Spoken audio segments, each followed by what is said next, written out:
back. Am I on the right page? I think I'm on the right page. I apologize. I'm all new at this. I can Zoom like crazy. But Partners in Learning, I'm already here for you. But this is not my gift on Facebook. So I'm going to do what I can. I think I have started over here. So let's see. Let me see. Oh, I see one person on there. Okay. Maybe eventually we'll get this. Let me see if I can come here and try one thing.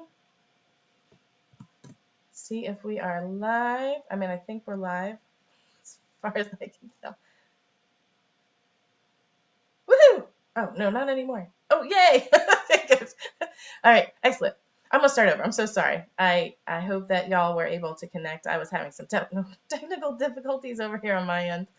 I had to, unfortunately, switch the user something or other. I don't even know what. But so I can't share my screen, so I apologize for that. But let me try one more time to share it over here.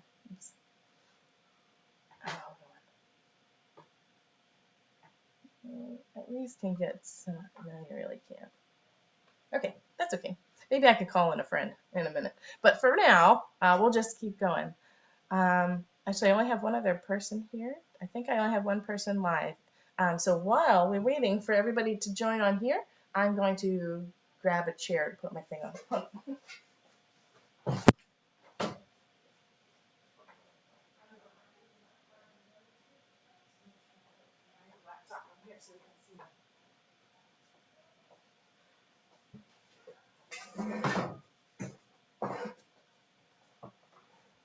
No, not gonna work. Not long enough. If you unplug the monitor. Yeah, but I need to be able to see it. Okay. All right, let's see how many people we got on here. I am live. If you are logged on and you can see me now, can you go ahead and push the I'm here button? I got my helper. Tech support. Tech support. Moral support. Moral support. A little bit of everything. Immoral support. Immoral support. Hey, whatever you got. Not judging. We're not judges over here. Okay. So we'll see if this works. And if not, it's okay. But he'll work in the background while we're trying to figure this out. So in the meantime, I'll just introduce myself. I'm Jess Kelly. I'm the owner of an instructor for Signs of Learning. I teach American Sign Language to babies and families. Yeah, I'm not sure that that's going to got it. At the angle, you can see it a little better. Other angle. Oh, yeah, there you go. Maybe. Maybe not. It's okay. It's all good. We'll just get through it without. You can look at my face instead of my. Thank you. I appreciate the assistance. Yeah, we had to switch over to a different version of Facebook or something. I don't know, the Facebook Live thing, and that apparently does not have the share screen capabilities. Oops, I gotta plug this back in. Sorry, everybody, pushing it in the wrong place. Tell me I didn't just close it. Okay, good. Woo! Okay, you disappeared on me. Okay, so I have my bachelor's in speech pathology and audiology. When I was getting that degree, I worked at Maryland School for the Deaf, and that's why I really fell in love with the language and started signing for real. I mean, actually understanding the language. So I'll move this thing over this way. I love technology. It's amazing we can do all these things, but sometimes creates a bit of a trouble. Okay, so I'm going to move this over here. Now I think we're all set up. Okay, so I got my master's in spirituality, worked as a campus minister for a couple years, moved down to North Carolina when I was looking for a job in ministry with the deaf to kind of combine my two passions. There's not many paid positions for that sort of thing, so so I was looking through the papers and I saw a family that wanted a nanny, and they wanted someone who knew sign language. I was like, I love kids, I need a job, I know sign language. So I started working with her when she was 6 months old. By the time she was 10 months old, I finally wrote down all the signs that she knew, and she could understand over 100 signs, and could sign back over 50. Now, some of those were approximations, right? So if this is the sign for horse, she'd kind of do this, but I knew what she was saying. And so she could communicate really, really clearly. And her parents were so excited with her development and her communicating that they're like, you've got to teach this to other people. This is too cool. So that's when I looked into signing with hearing children and started my business shortly thereafter, Signs of Learning. So that's me. Quick story. I have 2 children. I said that on the other one, but I didn't say it here. A 11-year-old now and a 7-year-old. Both who were amazing signers when they were babies. They both started signing at 5.5 months. It's just because I started at birth and just signed consistently. They were. My oldest was like fluent, like she could communicate very easily with a deaf person when she was 2. So, excuse me. So that's me. So I've been signing for over 20 years. I've had my business, actually much over 25 years. I've had my business now for 15 years in Raleigh. Anyway, so I'm going to attempt, I'm going to attempt to see your comments and stuff as we go. I will do my best to answer as many comments as possible. Somebody Amy, feel free to text me if I'm missing anything important. Okay. Okay. So what we're gonna talk about today. We're gonna talk about the benefits of signing with children. We're gonna talk in young babies and children in general. We're gonna sing a couple signs to make signing fun. We'll have I'll teach you some tips and techniques for introducing the signs. We'll talk about the 6 stages of signing. I'll show you lots of signs themselves, and the handouts I think will be posted here as well. So if anybody has any questions, please feel free to put them in the comments section. I'm going to do my best to get over there. Again, this is not my gift, but we're going to do our best. Again, I'm used to the back and forth, so any back and forth you can give me will really help. And I love answering your questions, so if you have specific questions, please feel free to write those as well. Okay. Okay. So I'd say introduce yourselves, but I'm not sure how that exactly works out there. If you want to put in the comments who you are and what you do, just so I have a little bit of an idea of who I have with me, maybe the age population that you work with, and what you have going on out there. And yeah, so then we'll keep going from there. Maybe I'll see your comments in a moment. First, we're going to start with a song just to sort of loosen up. I got to get back to myself, okay? So we're going to sign The More We Get Together. And this is just some basic signs involved in this song. Okay, so we have the sign for more. You take your fingertips, flat little O's, and you tap them together like this. More. So the more we get together, put your fists together like this and move around in a circle. The happier we'll be. So it's like your spirits are being lifted. You're happy. And then yours, this is the flat hand toward the person whom you're speaking is the possessive yours, as opposed to a flat hand to yourself is mine, right? You is a pointer finger and me is a pointer finger, but mine and yours, okay? So my friends and your friends, 2 pointer fingers, make them hug back and forth like friends. Because your friends are my friends and my friends are your friends. And the more we get together, the happier we'll be. Okay, are you ready? Everybody sing with me. The more we get together, together, together, the more we get together, the happier we'll be. 'Cause your friends are my friends and my friends are your friends. The more we get together, the happier we'll be. Hooray! Good job. Nice work. Okay, so just a good song to get you loosened up. We're going to talk about why sign with young children. So I'm going to go through all those benefits individually. The biggest benefit is communication, right? Being able to communicate to a child before they can speak, after they can speak, basically just being able to communicate to a child. The reason that a child can sign before they can speak is that the gross motor skills of their arms, all of our arms and legs, develop before the fine motor skills that are required for speech, right? So, so I can squeeze my fist like this. I'll try and put it in front of my shirt. Squeeze my fist like this and say milk way before I can say that word with my mouth because of those fine motor skills that are involved in speech. But you can squeeze your fist much earlier. So again, communication, right? That's why they can communicate early. And when they can do that, they can express their needs, their daily needs, their medical needs. danger situations. For example, my sister was playing in the backyard with her kids. Well, she was in the screened-in porch, and her kids were in the backyard playing in the fenced area. And my niece ran up to my sister and was like, "Mommy, mommy, neigh, neigh, neigh." And my sister was like, "Are you playing horsey?" She's like, "Neigh, neigh." So this is the sign for snake. So my nephew was chasing a cottonmouth snake around, which is not a good idea. So she was at least able to communicate a little bit more quickly because she was able to sign it, just because of our articulation issues, which she was like 13 months, so we're totally normal. The signing helped her to communicate that need.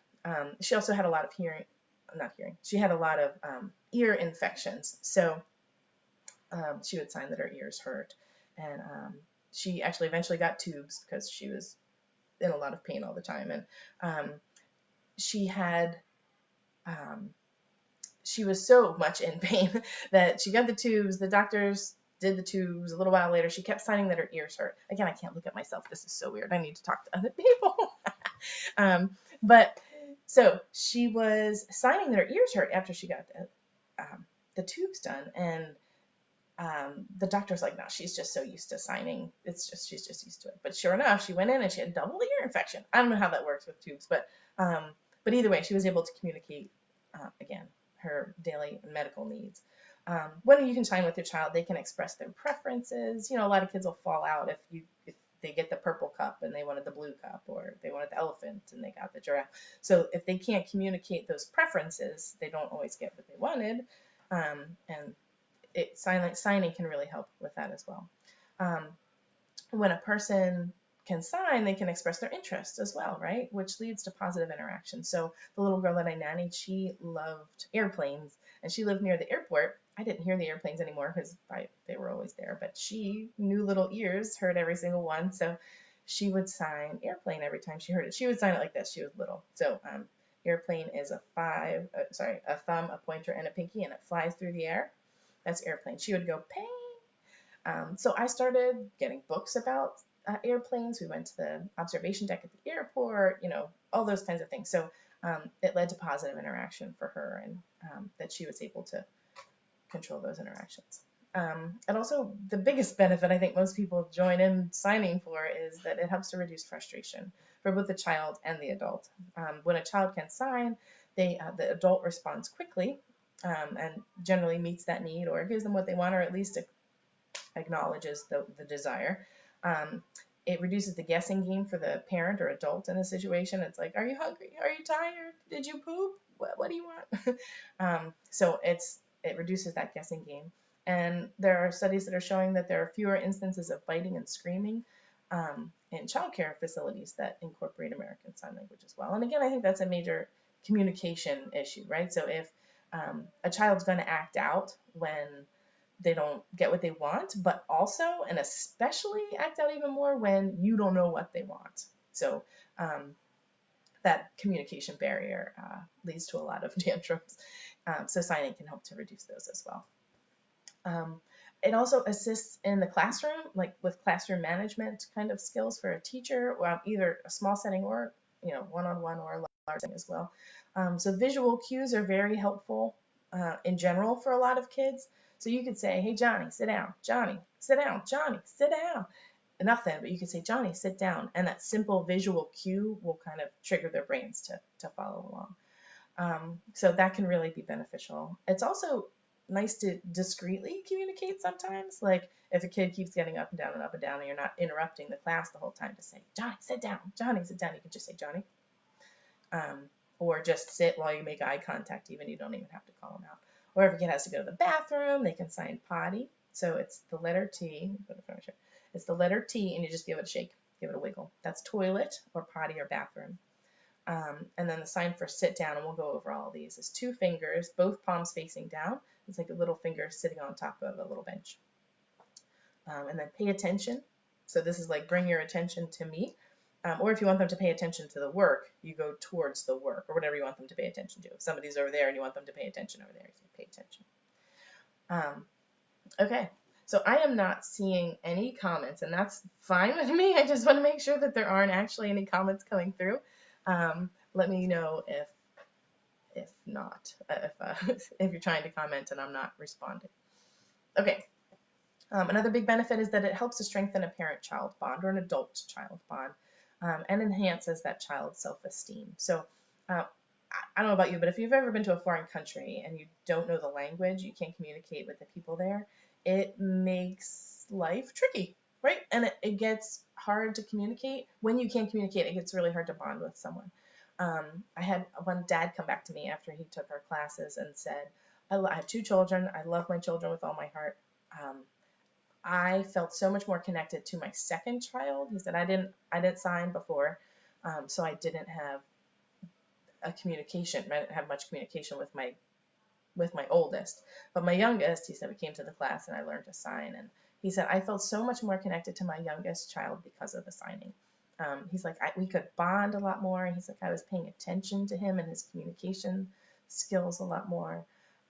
So I think that that's definitely true, not just for dads, but that was just a story. I think that's true for all of us as well.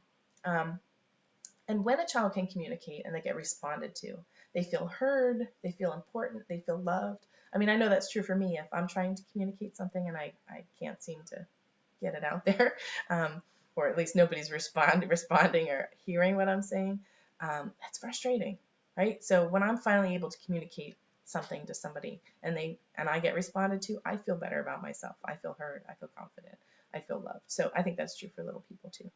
And I think little people become leaders among their community when they do have that confidence and know that they can essentially get what they want. I went into a preschool where I was just checking out the place, just observing, and there's one little boy who knew sign language, and he really ruled the roost in that place. He was able to get what he wanted essentially, so that he'd go over and he'd ask for crayons, or he'd say he wanted a cookie, and the other kids were like, I want a cookie. So they'd like follow him around. So he became a little leader in the community. Um, so I do think that it helps to enhance self-esteem as well as that parent or adult-child bond. So studies show that children who sign speak sooner and have larger vocabularies than children who don't sign. Um, I think there's a lot of reasons for that, and we'll go into those reasons in a minute. But when you're teaching a child to sign, they're learning early on that about symbolic language. They're learning that something can be represented by something else. So this water can be represented by the symbol or sign water, right? So they're making that connection in their brain way earlier than most people. And that's a really important aspect of acquiring language. We'll see more about that in a minute, but especially expressive language. Okay, please feel free to ask questions as we go if anybody has any. Okay, so when you're signing with a child, it helps both the expressive and receptive skills. They're both enhanced. It gives the child a basic foundation of language, right? So they understand that they can put words together to communicate, to convey a message or a meaning of some sort. Even if they're not communicating verbally, they're communicating in American Sign Language. So they're learning that back and forth of language. They're learning that they can make requests and get responded to. Does that make sense? Everybody give me like a little thumbs up if that makes sense, that they're learning those basic language skills super early on. Okay, I'm going to keep going because I don't see any comments. Well, that's a pinned comment, maybe. Yep, no, okay. So another big benefit is American Sign Language, or sign language in general, can serve as thank you. So sign language can serve as a bridge to communication. So while they're learning to speak, it's helpful to be able to, again, to have that bridge to communication. Even if they can't speak verbally, they can still communicate. So while they're learning to communicate, it helps to make that bridge. And also, if they're learning two different languages, having that one common symbol can really make a big difference. So let's say mom speaks Spanish, dad speaks English, and they're trying to help the child learn two languages. If say mom says leche and signs milk, and dad says milk and signs milk, that child will learn to connect those two languages because of that one common symbol. Does that make sense? So learning two languages sometimes it delays language slightly in that they're learning how to figure it out and speak the two different languages at the same time. But but it is so good for them. It's so good for them to have two spoken languages. It can really help to, again, build that basis or that foundation of language. So, and adding sign language to that can also help, um, because it, again, connects the two different languages and can help them. It sort of works in a different part of the brain than spoken language, but still can make a big difference that way. It allows for successful communication. When a child can sign and can communicate, they're successful. And that means so much, right? That's our main goal, is for children to be able to communicate and to feel successful. That's what's going to help them continue to be motivated to keep learning, right? So, so we want them to be successful.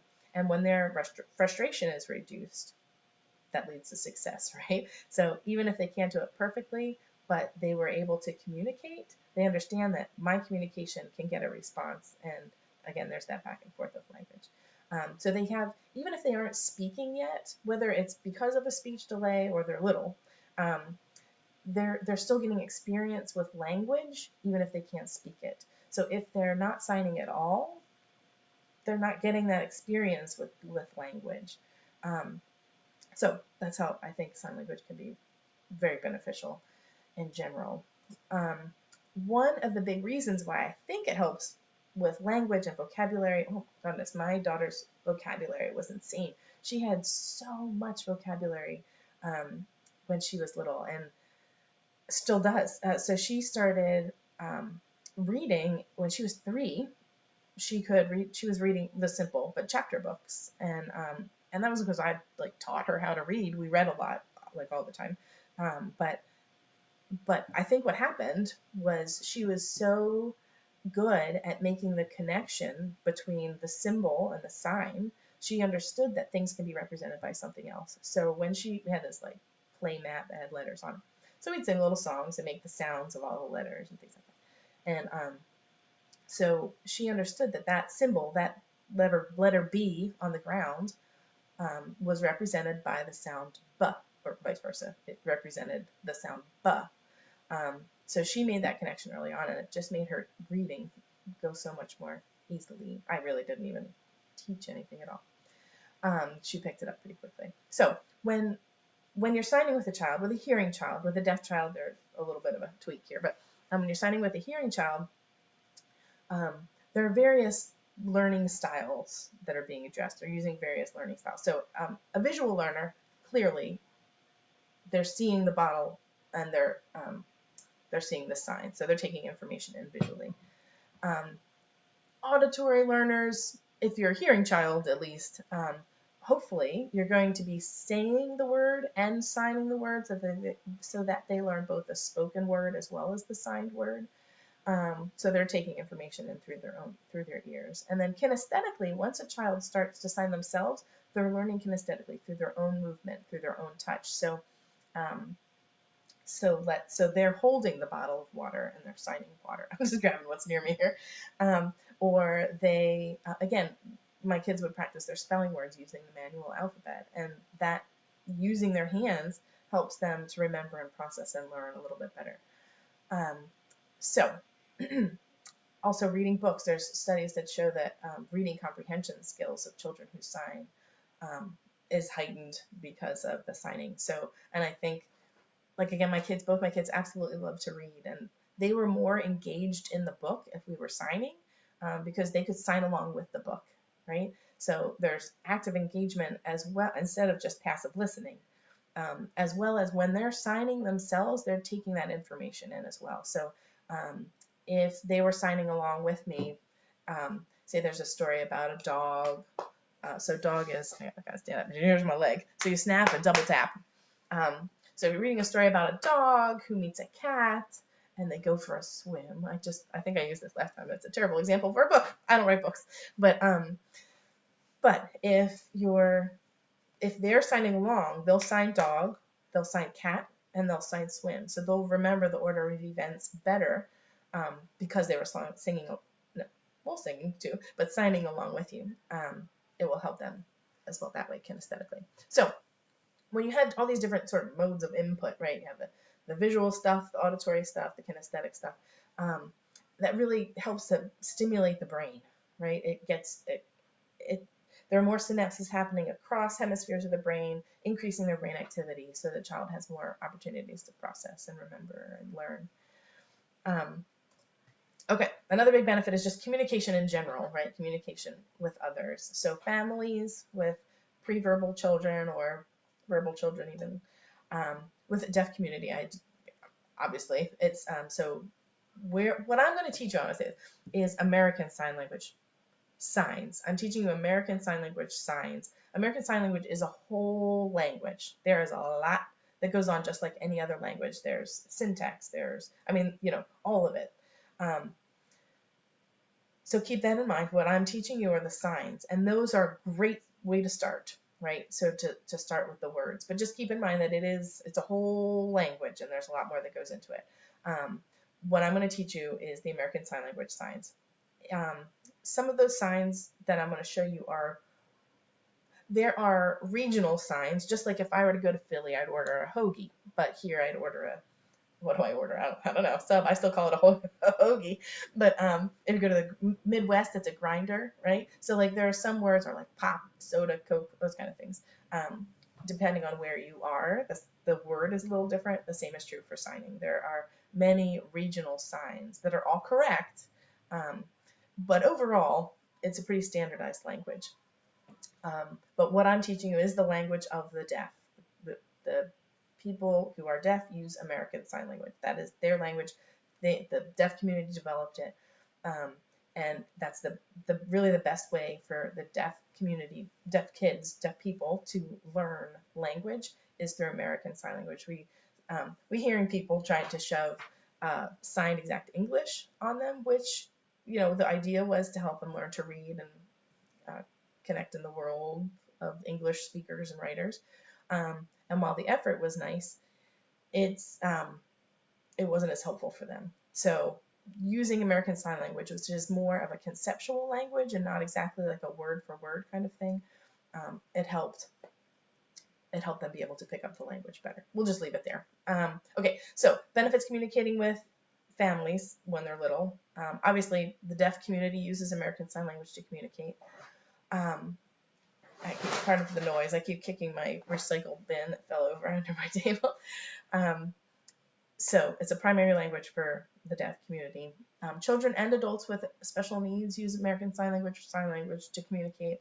And that really empowers them to express themselves and communicate with others and make connections, which is so important in life, right?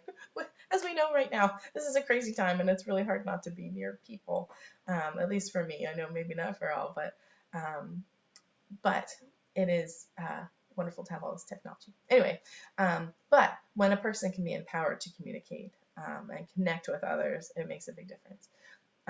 And using American Sign Language creates an educational environment where all children can successfully learn and socialize no matter what special needs they may have. So it really is awesome to see kids connecting, some with special needs, connecting with other kids in general, through sign language. That communication is just so important.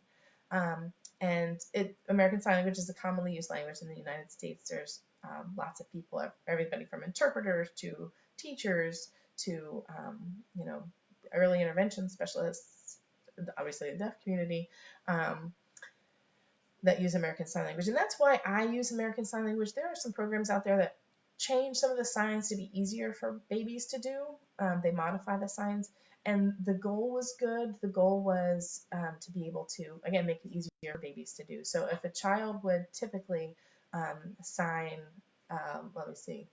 So more is like this, but some babies will sign more like this to start. So one program decided that this was going to be the sign for more, which again, their goal was great.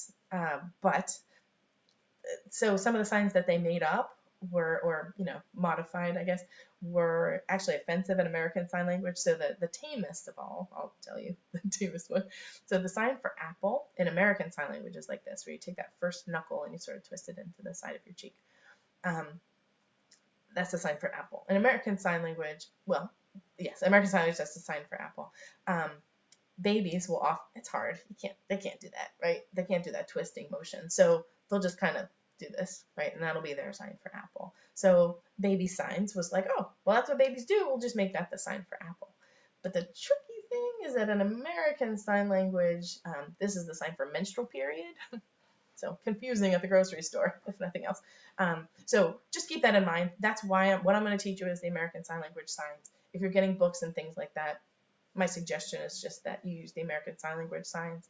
All right, I'm seeing some comments. I'm going to see what I got. Let me see if there's any questions. At my college, while I was there, we gained an ASL major minor program. That's wonderful. A lot of my friends were in the program. I was able to learn a lot about ASL and signs. I even got to participate in Deaf for a Day. That sounds fun. Yeah, it really is. It's a wonderful community for sure. And it's just so neat. I mean, we use it in our house, right? We just use it every day. It's such a fun way to engage. My kids, everything for my kids are in the Taekwondo class and they're acting out, or the dance class behind the glass, right? And you can't see them, but if you can catch their eye, you can tell them to stop, sit down, pay attention, or whatever it is they need to do, without calling them out. Or they're doing like the pee-pee dance, and you can just tell them, go to the bathroom, without having to yell out. It's a fun way to connect to kids. You can incorporate music. Singing and signing is lots of fun. It is not an ideal way to introduce signs to children, adults. So I introduced this whole thing with singing with a song, right? Signing with a song. But with children, singing and signing, totally fun, awesome. Just not the best way to introduce the signs. Ideally, when you're introducing signs, you're going to have props. You're going to have stuff, right? That's how they're going to make the connection a little bit more quickly. We'll talk more about that in a minute. But yes, you can incorporate music and make it lots of fun. Again, you can engage in books and make them active participants rather than passive listeners. You can chat across the room. Like if my husband and I have a sore throat or something, you can just turn off your voice and use your signs. He mostly knows the curse words. So that makes it a little complicated. I'm kidding. He knows a lot. But he especially knows the curse words. It's a discreet way to communicate, right? Again, like I said, you can communicate with your kids, or like it was helpful at church to be able to talk to my kids without making a ruckus. So anyway, lots of benefits to using American Sign Language. Do you have any questions about any of those benefits? Please feel free to put them in the comments if you do. If not, I'm just going to keep on going. Okay, so let's do another song just to loosen you up again and get ready to get your hands warmed up. Okay, so the sign for I, just point to yourself. I love, crossed over your chest like this, mommy. So it's a sign, the 5 hand with your thumb to your chin. I love mommy. Yes, I do. Mommies are for hugging. So love is just crossed in front and hug is a grab. And I see your question, and I will get to it in a moment, Amanda. Mommies are for hugging. I love you. Okay, so this is to the tune of Farajaka. It's a pretty easy back and forth. So mommy's on the chin, and daddy is on the forehead. Daddy's up here. Okay, so I love mommy. We'll sing that one, and then we'll sing I love daddy. And we'll say daddies are for playing. You can put any words you want in here. Okay, already ready? To the tune of Farajaka. I love mommy. I love mommy. Yes, I do. Yes, I do. Mommies are for hugging. Mommies are for hugging. I love you. I love you. The daddies? I love daddy. I love daddy. Yes, I do. Yes, I do. Daddies are for playing. Daddies are for playing. I love you. I love you. Good job. And you can put any word you want in there, right? You can, once I was in the car with my daughters and I said, I'd say we were singing about Poppy. It was like, we love Poppy. Okay. What's Poppy for? That's what I said. And I said, my littlest goes, whatever Mimi says. It was just funny. So it's also a really great separation anxiety song. So if you, whenever my husband would go to work and they were sad that he was leaving, he'd say, oh, you love daddy so much, let's sing about him. So we'd sing I love daddy, and then we'd say, who else do we love? We'd sing about the dog, we'd sing about Elmo, we'd sing about grandma, whatever, to get their mind off of whoever just left. So that was really beneficial too. Okay, Amanda, let me see what your question was. Any recommendations for when a toddler uses the wrong sign? My 15-month-old signs more for both more and milk. Yeah, no, that makes sense. If you continue to model it correctly, eventually she will be able to pick it up. The tricky thing with the sign for more is that it's abstract, right? So it's very abstract. So as often as possible, if you can connect the sign more with a concrete thing, so whether it's more milk, more singing, it's like you're directing a chorus in your arm, more singing, more food, more milk. So connecting the sign for more with something concrete will help them make the connection for the sign for more. If she's just signing, or he, I'm not sure, I'm sorry. If your child is just signing more, maybe ease up on signing more and sign the concrete things more often, right? So every time you sit down to eat, sign eat. Every time you go to the bathroom, you sign potty. Every time you change a diaper, you sign change and a diaper. We'll do that one in a minute too. So if you're rolling a ball back and forth, you sign ball. You could sign more balls, but or more singing even. I'm trying to think of how else I can be helpful there. The thing they're going to pick up more, well, the thing they're going to have more of a connection with is the concrete stuff. The abstract things like more sometimes take a little more to be specific, right? So they can generalize. I know I sign more, and mommy gets excited and gives me more of whatever I'm doing. So that's totally fine, and that's a start. But if you want them to sign the concrete things, I'd make sure that I was signing more of the concrete things than I was signing more. Does that make sense? The other thing, God bless you. The other thing was if, and we'll talk about this, well, I'll say that for mealtime. I hope that answers your question. Did that help at all, Amanda? So when a toddler uses the wrong sign, what do you do with that? So just continue to model it correctly. Eventually, they'll be able to pick it up. If they're consistently using, say, more instead of something specific, I'd ease up on the more and do the more concrete thing more regularly. Okay. And so people always ask about hand over hand. Hand over hand is okay if the child is receptive to it. If they're fighting it, I wouldn't force it or at least prolong it hand over hand, because that was my dog. Sorry. She's like, stop talking. If they're pushing away when you're trying to do hand over hand, if they're not liking it, it's not going to be fun for them. They're not going to enjoy it. They're not going to want to communicate with you that way. So my suggestion, if you are doing hand over hand, I used hand over hand when I needed the child to be successful, right? When I needed to end on a positive note. So even if I wanted them to sign eat or whatever, and they were having a hard time, I'd just take their hand and put it near their mouth and be like, you signed eat, that's wonderful, and then end it there, so that we could end on a positive note. But you can totally do hand over hand if you would like to do that, if you feel like they're having some processing issues and they, don't get it. The reason I hesitate is, so in learning music, the studies have shown that if you do hand over hand to help a child keep a beat, that's detrimental to their learning to actually keep a beat. I don't know if that transfers over to sign language or not. They haven't done studies on it, as far as I know. But so for keeping a beat, instead of using their hands, you would sort of tap on them, right? So tap on them to keep the beat instead of moving their hands to keep the beat. For signing, I will sometimes help a child to do it, but just don't do it a lot. Don't do hand over hand a lot, because you want them to be able to do it themselves. I hope that answered your question. Did we already sing? We sang, right? I love mommy. Yeah. Okay. Who benefits using American Sign Language? Obviously the deaf community.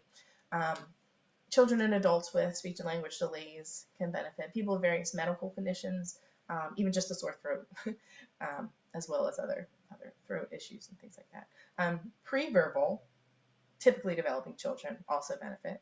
Verbal, typically developing children also benefit. Teachers in the classroom settings for sure benefit. Parents and caregivers for sure benefit.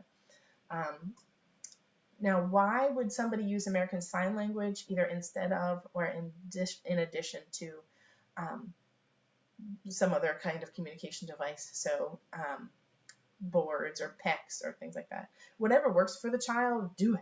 If you want to incorporate sign language as well, I think it's beneficial for a lot of reasons. One, it doesn't take grant money to buy, except for to watch, a video or something. There's no updates on technology. There's no objects to carry. There's nothing to drop in the toilet or the bathtub. There's nothing to forget to bring with you or to lose. There's no batteries, all that kind of stuff. So I think it's helpful in that way for including American Sign Language in whatever means of communication you're using. Okay, we have a quick question. Can you do the sign for need? Sure. So it's a pointer finger, and you bend it like that, pointed forward. Need. Okay, so we're doing a lot of the talking now, but then we're going to get into a bunch of the signs in a minute. Okay, so when should you start? Best time to start signing is at birth. The more they see it, the easier it will be for them to pick it up. That being said, the studies show that children between 5 and 7 months can understand the signs, and between 7 and 10 months can actually sign back. That's on average. I've seen 5.5-month-olds sign. I've seen 2-year-olds not sign. So it all depends on how consistently they're seeing the signs, their interest, even their motor skills, their cognitive skills, all of these things wrapped up together, right? So, so that 5 to 7 or 7 to 10 months is on average. So just keep that in mind. If a child is pointing, they're already communicating. All you have to do is give them the signs, and they'll pick it up pretty quickly. When their gazes are meeting yours, that being said, their gazes don't always have to meet yours. There's a lot of kids who are successful with American Sign Language. But some are not, right? It all depends on their interest. It depends on, oops, sorry, there's more stuff going on over here. There we go. It depends on their interest. It depends on how consistently they're seeing the signs and the motor skills, like I said, all of that. Okay, I'm going to keep going so we can get to the fun stuff. Some just basic tips and techniques. Making eye contact as much as possible. You're not always going to make eye contact. That's okay. I'd still sign because it'll be helpful, one, for you to practice, right? 2, they'll see it peripherally, and they'll understand more that you're using your hands to communicate, and they could do that too. Be patient, repetitive, and consistent. So not only patient with the child, but also with yourself, because it's hard to remember. One, it's hard to remember to do the signs in the middle of whatever you're doing. And 2, it's hard to remember then, if you do finally remember to do the signs, you forget what the sign is. It gets complicated. So be patient with yourself and with them. Be repetitive. That's how we're all going to learn. Do it again and again and again and again and again and again and again and again. This is the sign for again. Again and again and again and again. That's how we're all going to learn it, even when it feels dumb. So like if you're sitting there rolling a ball back and forth with a kid, so you roll the ball to the kid, they pick up the ball, you sign ball. They drop it, they bite it, whatever, and then you pick up the balls, they ball, and you roll it back to them. And it feels kind of silly to do that so repetitively, but that's how they're going to learn it. So just keep doing it, go with it. Because often what happens is, when they drop the ball or they pick it up and eat it, they start looking at you, and you say, "Yeah, ball." So when they make that eye contact, especially make sure that you're signing the sign, and then do it consistently as possible. So encouraging families to sign eat every time they sit down to eat. Whether it's them eating or the child eating. If somebody's eating, you sign eat. It'll help the child make the connection much more quickly. And be open to those approximations. So the sign for horse, again, is like this. That's hard. It's hard to get those 2 fingers up there. So they're going to kind of do this or do this. And that's okay. Be open to those approximations. You don't have to fix it. Just continue to model it correctly and say, "Oh, it looks like you're signing horse. It goes like this," right? So that's what I suggest about those approximations. Again, you don't have to correct it. Just continue to model it correctly. And some people will sort of adopt the signs that they come up with, and that's fine. If that works for you, then go for it. Just keep in mind that whatever you do is what they're going to continue to do. So just like I think it's cute when kids say Paschetti, right? But I don't call it Paschetti because I want them to learn the correct words, so I continue to model it correctly, right? And because American Sign Language is a standard language, if they go from caregiver to caregiver, ideally many of those signs will be similar, or at least pretty consistent across the board. So that's why I like to use American Sign Language signs while I'm doing it. And again, using those signs in daily life, so every time you sit down to eat, every time you play, every time you listen to music, those kinds of things using it in their daily life will help them to generalize the signs. So using signs for more, not only when you eat, but also when you're singing or when you're dancing or when you're tickling them or whatever. Using them in different contexts will help them to generalize the sign as well. Okay? All right, how are we doing? Any questions? All right, and we'll keep going. So before I show you all these signs, I wanted to remind you of a couple things. There are a couple things that will change the meaning of the sign. So for instance, my hand shape makes a difference, right? So if my hand is like this on my chin, it's what? Mom, right? But if it's a W on my chin, that's what? Water, right? Okay, so just that I'm doing it in the same place and this basically the same movement, but my hand shape changed, so it changed the meaning of the sign. Okay. Another thing is palm orientation. Which way are my palms facing when I do the sign? So if let's say the sign for today or now is like this. That's so funny. Everything's backwards on my computer, so I'm trying to even out. So today, right, or now. But if you flip it, it's stay. So that palm orientation changes the meaning of the sign as well. My palms are up, it's today. Palms are down, it's stay. Okay. Same with like mine is a palm toward myself, but yours is a palm towards you, right? That one kind of makes sense, but keep that in mind too. So palm orientation changes the meaning. Obviously the placement on your body, where you put the sign. So if I do it on my chin, it's mommy, right? If I do it on my head, it's daddy. So that placement changes the meaning of the sign as well. And the other thing is movement. How are your hands moving? So the sign for play is thumbs and pinkies, right? Play. Now the same hand shape, but different movement changes the sign. So today, play. Palm orientation, stay, right? So you can stay, today, and play. And all that is the same hands, but different palm orientation, different movement. Does that make sense? So just keep those in mind. You don't have to like remember those things. Just keep it in the back of your head as we go over all these different signs. And I say, make a 5 and put it on your chin, right? Okay. Hand shapes. I'm just going to show you these real quick. So this is the letter B. This is a bent B. So if I say make a bent B and put it to your head, this is the sign for to know something. This is an open B because this is a regular B. So you open it up with the thumb out. This is a C. If you can see that here, C. A modified C is just like this. So if I say any of these words, I just want you to know what I'm talking about. So this is an O, right? It's O, but it's forward generally. If you flatten it, that's a flat O, like more. This is a V, but if you bend it, it's a bent V. And this is a 5. This is a bent 5. I usually call this a claw. So just as we go through some of these signs, I wanted you to know that. I'm going to show you the manual alphabet. You might already know it. You might not. Some people are like, why would I need to know manual alphabet? You don't need to, but it's a nice thing to know. So I'm gonna sign it quickly through once, and then you can just replay it later if you want. Okay, so A is the thumb on the side with a fist. B is 4 fingers up and the thumb in the middle. C looks like a C. Let's face forward. D, I'm gonna turn it so you can see. D, 1 pointer finger up. E, so some people put their fingers on their thumb for E, and that's totally fine. Many people pull it back, so it's like that. I can't seem to turn the right way.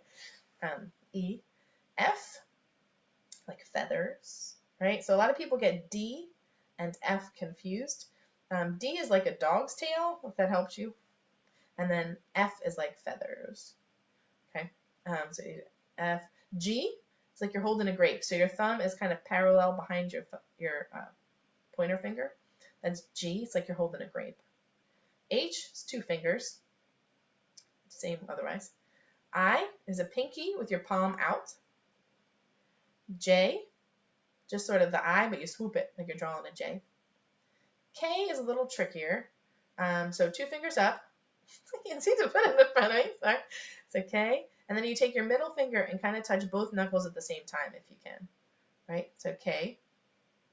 K, can you see that? K. L. M is 3 fingers over your thumb. N is 2 fingers over your thumb. O. Looks kind of like an O. So M and N, just if it helps you. So an M is 3 fingers over your thumb, like a cursive M has 3 bumps, and a cursive N has 2 bumps, right? So if that helps you. And then O. P is just like K. There you go, K. Except you plop it down. My husband remembers P by actually sticking his thumb through. Everybody's got their something. So P. P. Q is just like G, but you point it down. It's like you're putting a quarter in a slot. So I don't know if you can see my hand here, right? Q. You don't have to move it down. That's me putting the quarter in the slot. So Q. R is like a rope wrapped around itself. S is a fist with your thumb in front. T. Got your nose. I don't know why that's T. Well, I guess it kind of looks like a T, right? There and there. T. U. 2 fingers up and together. V. Spread them apart. W. Looks like a W. X is just like need, the sign for need we spoke about earlier. It's just that pointer finger like that. X. Y. Looks like a Y. And then Z, just draw Z with your pointer finger. All right? I'm going to sing it. I'm going to sing it slow. Please join me if you can. All right, ready? Let me see if I can get in front of myself. So A, B, C, D, E, F, G, H, I, J, K, L, M, N, O, P, Q, R, S, T, U, V, W, X, Y, Z. Ready? Now I know my ABCs. Next time, won't you sing with me? Or you can do it together. Hooray! Good job. Okay, all right. So I want to go over that just so you knew it. Take a moment and just practice your own name if you can. I wish I could share my screen. I'm sorry. If you can remember the signs, practice your own name. Okay, I'm going to keep going. So think for a moment about the last thing you ate or your favorite food, whatever that might be. So think about a food, any food you want. And think about how if you were communicating with somebody else who didn't know your language, and you wanted to express to them this food that you wanted, how would you communicate that? If you didn't know the sign, if you know the sign, pretend you didn't. How would you communicate that sign to somebody else? And not using the finger spelling that we just did, but you had to, so say, like I would probably eat pizza like this, right? I'd try and communicate pizza, but yeah. Anyway, so try and figure out how you would communicate something. So I'll give you a second to do that. I'll take a sip of water. Okay. I'm sorry we can't like share everybody's thing here, but everybody probably came up. So I'm sure some people had the same food, right? But everybody probably came up with a different way to sign it or communicate it. That's why I love American Sign Language, because it's a real standardized language. Some of the signs are very iconic and they make sense. Some of them not so much. So just keep that in mind as we go through. I'll try and give you little tips to remember why the signs are what they are, but there's not always one. But I'll do my best. So when a child is learning American Sign Language, they're also learning problem-solving skills. They're learning how to communicate something, right? So even if they don't have the sign for it, they're going to know that they can use their bodies to communicate. And I think that makes a really big difference. Apparently, my children stomp a lot, so I apologize for the stomping sound in the background. It's just, I don't know, just loud walkers. Anyway, so yes, when it's really helpful for problem solving in that way. Okay, so I'm going to show you a couple of food signs. We're going to start there. This is the sign for snack, eat, food. They're all the same thing, food. So it's just that sort of flat, kind of flattish O, really more like an O. Eat or food. More, we already know that one. So you tap the tips of your fingers together. This is a sign for more. again, I'm going to say that the tricky thing about the sign for more is as often as possible, you want to connect it with something concrete. So it's more food or more any of the things that we're going to talk about. And I'm just going over the very basic foods. If you have specific foods that you really want to know, let me know in the comments, and I'm happy to tell you whatever you need, whatever you'd like to know. But I'll tell you the basics to get started. So more. All done is another really good sign. All done, finished. I say all done because it's easier to say all done, and they'll pick up the spoken word quicker, done, than they'll pick up finished, right? So, excuse me. So, finished or all done and more. Those are important signs in general, not just with food. Excuse me.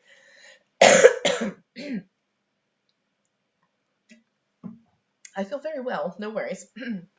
Anyway, okay, so yes, my suggestion for the signs with more and all done. I know I am very tempted, and most people are very tempted when they're sitting and eating with a child to say, do you want more or are you all done? My suggestion when you're introducing the signs is keep them separate, right? So give them more and sign more. And then when you're all done cleaning up, or you're in the process of cleaning up, say all done, so that they can make that connection between having more and being all done. Does that make sense? So like, it's really easy to just say, do you want more or are you all done? But if they don't have a way to communicate the answer, then they're not going to be able to connect being done with being done and having more with the sign for more. Does that make sense? So, so if you're eating, say, if you're feeding a baby and you have like your spoon in your bowl, and you're feeding them, I give them a couple bites and wait a second. Put probably down over here because of, but put down over here a second and just wait. And wait for them to look at you like, oh, you want, or like, grunt at you somehow or express to you. They're communicating, express to you that they want some more. Oh, you want more food? More food. Oh, okay. And then you give them a couple more bites. Wait a second. So you're giving them that opportunity to express themselves. You don't want to frustrate them, but you want to give them that opportunity. You don't have to force them to say more. I wouldn't. I try not to be forceful on it because, again, you're just going to lose them. But if you're in like a therapy session or whatever, you kind of gotta. But but as often as possible, modeling it is the best way. And then giving them that extra second to know that they can communicate. So more food, right? And then give them another second. Put a couple Cheerios on their plate, whatever it is. Put a couple oranges, whatever. And then wait for them to express themselves. That expressive gaze is a perfect time to introduce a sign. So when they're trying clearly to communicate something to you, especially if you know what they're trying to communicate to you, you can give them the sign. So if they're reaching for their cup, reaching. Oh, do you want a drink? So the sign for drink, it's like a C, and you just take a swig. Drink. So yeah. So my suggestion, if a child is having some language issues, or even if not, if you just want them to understand that they can communicate to request things, if you put the cup just out of their reach, so that they have to like reach and groan, you can say, "Oh, you want your drink?" Oh, and then you hand them the drink. Pick up the drink. You can hold it near your mouth. Oh, you want your drink or your water or whatever you're telling, and then give it to them. Because generally, if you're holding it up by your face, they're going to look at your face and your sign as well. Okay. Oh, berries. Yes, berries. So pointer finger, and then sort of an O that twists the berry off the stem. Okay. All right. So eat more. Crackers. I don't know really why this is a sign for crackers. I heard a story that they used to bake crackers in these big pieces, big chunks, and they'd have to break them on their elbow to bust them into pieces. I don't know if that's true or not, but if you knock on your elbow, that's the sign for crackers. Okay. Cheese. I've never made cheese, but you gotta like squish out the liquid, right? So it's like you're squishing out the liquid. 2 hands together. Cheese. Cheese. So let's go over some drinks. So drink. Milk. Just like you're milking a cow, just not quite as exaggerated. Milk. Juice is a J just by your cheek. Juice. Some people will do juice drink. That's fine too, but juice. Water. We did that one where it's a W to your chin. Water. Milk. We did that one already. Coffee. So 2 fists is like you're grinding the coffee. So we have in general, if you want to just talk about fruit, this is fruit. right? And then vegetables is a V, and you tap it and flip it. Vegetables, fruit. So again, remember this is the letter F, like feathers. Put it by your cheek and give it a wiggle. That's fruit. And then veggies is a V that you tap and twist. Tap and flip, I guess. Apple, again, it's that first knuckle twisted into your cheek. Banana, pointer finger up, and you peel it. Banana. I'm not going to go too far into all the foods because I'm not sure how often you'll use those. But if you have specific questions, please put them in the comments and I'll try and get to them. Please, a flat hand on your chest in a circle, please. And then thank you comes from your chin and out. Thank you. Good. And many people ask, well, how do you sign your welcome? You can sign thank you back. It's pretty much the same thing. People do it differently. Some people will sign welcome, welcome, but this is more like welcome to my home, right? Welcome. But some people use that for your welcome also, and that's totally fine. So welcome. Or you can just sign thank you back. Okay. Any other foods that you want to know? Anything in particular?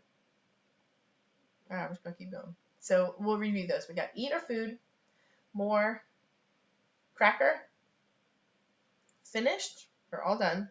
Ooh, full. This one's full. So it's like I'm full up to here of food. The tricky part is you need to kind of know that they're full. So when you show them the sign, because again, that's more abstract than like food is, right? So if you know, if they're pushing stuff away, they're giving you their general clues that they're done. Oh, you say, are you full? Looks like you're full. Okay. And then start cleaning up and say, all done. That's how I would suggest using that one. And then drink, juice, water, and milk, and coffee. Cookie, I didn't show you that one. So it's like you're taking kind of that bent claw thing, that bent 5, and turning it back and forth on a plate, or what's it called? Cutting board, whatever that thing's called. Tray? You know what I'm talking about. Cookie tray. There you go. Cookie. Apple, banana, and again, just generally fruit and vegetables. And please, and thank you. Good. Now, I love to sing, so I put songs to everything. And the best is when you can put a song to something that you have the props for or the stuff for. So the song, This Is the Way, this is the way we, you can put anything to that, right? So this is the way we ask for milk, ask for milk, ask for milk. This is the way we ask for milk when we use our signs. So signs is just 2 pointer fingers and you go back like that. Sign language, but you can just do signs. This is the way we ask for juice, ask for juice, ask for juice. This is the way we ask for juice when we use our signs. And again, I'm just keeping it simple. I'm not putting all of the words in there. Or this is the way we ask for more, ask for more, ask for more. This is the way we ask for more when we use our signs, right? So again, you can put any word you want in there. Okay, I'm going to skip that. I don't know what the rules are about playing songs over Facebook Live. So I'm going to skip one of these songs, and then we'll kind of go from there. Okay, so health and body. So body, you just sort of tap your chest and your belly. Body. Diapers. If you can see this, pretend I'm at my hips, which I'm kind of at my hips. This is diaper. So two fingers and a thumb like this, but at the little tabby things on a diaper. So that's a sign for diaper. Change, if you put one hand on top of the other, and that first little knuckle technically is up, and you flip it over. So one on top of the other, and then flip it. Change. So change, a diaper. I use change more often than I use diaper, actually. If I sign diaper, it would be on them. Because they were usually up on the changing table, so I would sign diaper on them. Toilet or potty or bathroom, whatever words you use, it's that letter T, and you give it a shake. So every time if you're a parent, every time you go to the potty, you sign potty. Every time they have to go to the potty, you sign potty. Just quick tip. So my oldest she did a great job with potty training, and it was just sort of by chance. She pooped in the tub 4 days in a row, and on the 5th day, she looked like she was about to start. I'm like, come on, kid, I'm sick of figuring this out. So I picked her up, and I put her on the big potty when I saw she started working the time. So I put her on the big potty. She pooped a ton and felt much better. So I was super excited. I was like, okay, we'll do this more. So then every time I changed her diaper, I'd put on the potty. I'd sign potty. she was little. She was only 7 months, so I was holding her. It was kind of nerve-wracking to hold her with more, I couldn't leave her up there, is what I'm saying. And I didn't have a little potty because I wasn't planning on doing this. And so I would sign potty, and then afterwards I'd sign poop. So poop is thumbs up, and it falls out like this. Poop. It's a good sign. Pardon the words if you don't like those words, but you can use whatever words you use. But this is the sign for poop. And yes, it is. It is a good sign. So if you can see a kid working on it, you want them to make the connection between this sign and working on it, so that they can tell you later when they're working on it and they need to go to the bathroom. So that's really helpful. So anyway, so I continue to, every time I changed her diaper, sometimes she'd pee when I changed her diaper, and I'd sign P. So to pee or to urinate is the letter P, like this. So P is like this, but you take your middle finger and you tap it on your nose. If you tap twice, it's penis, just so you know. But it's okay, you can still tap, and don't worry about it. So poop is a good one. But in general, you might not have to worry about that as much. I don't know. I'm not sure exactly in your jobs what you need to do. But change and diaper, you can just do change if you want. You can just do diaper if you want. Potty, toilet, bathroom. Water, if we need to go to the water to wash our hands. So wash hands is just like you're rubbing your hands together.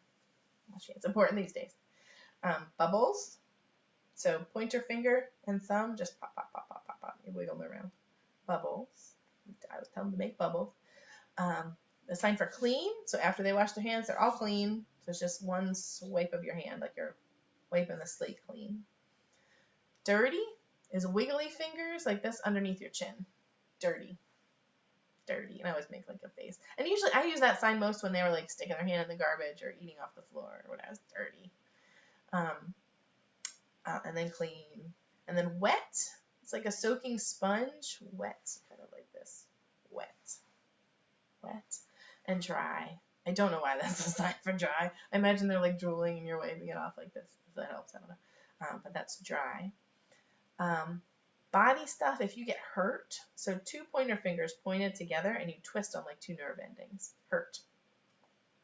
And then you put that on your body wherever it hurts. So if your head hurts, if your belly hurts, if your throat hurts, if your teeth hurt. The teeth hurt is a good one. It's just you have to know what's hurting for them to understand the sign to make the connection. So that kind of sometimes makes it tricky. But so change diaper, toilet or potty, bathroom, water, we know that one. Wash hands, bubbles, clean, dirty, wet, and dry.